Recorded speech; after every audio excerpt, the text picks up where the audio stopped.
Olá, eu sou a doutora Rúbia Lorena, sou cirurgiã dentista, especialista em ortodontia e ortopedia facial e tenho residência em dor orofacial, odontologia do sono e disfunção.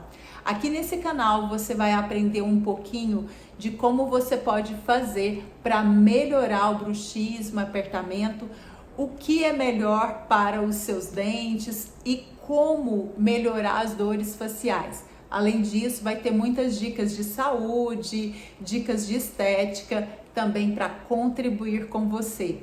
E hoje eu quero falar sobre um suplemento que pode ajudar muito a quem tem bruxismo ou apertamento dental secundário. O bruxismo ou apertamento dental é aquele movimento involuntário que acontece quando o nosso sistema nervoso central manda uma ordem para os músculos da mastigação mastigarem sem ter alimento dentro da boca.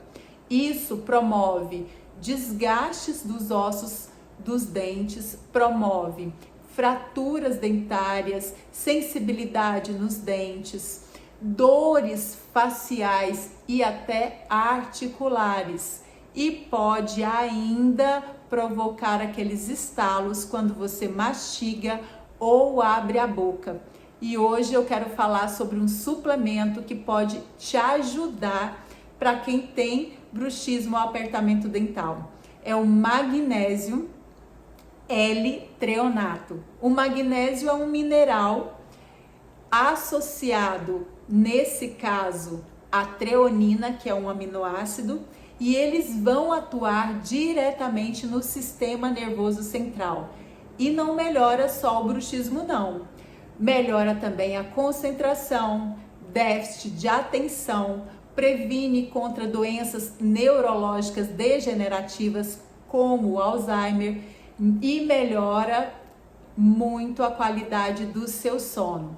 Então, se você sofre com bruxismo ou apertamento dental, de 200 a 300 miligramas desse mineral pode te ajudar a melhorar a qualidade do seu sono e também melhorar o bruxismo e apertamento dental. Lembrando que o bruxismo e apertamento dental secundário precisam de um tratamento multidisciplinar e uma forma é essa suplementação. Espero que eu tenha ajudado vocês. Se você gostou do vídeo, já compartilha e deixa um joinha aqui. Um abraço e até a próxima!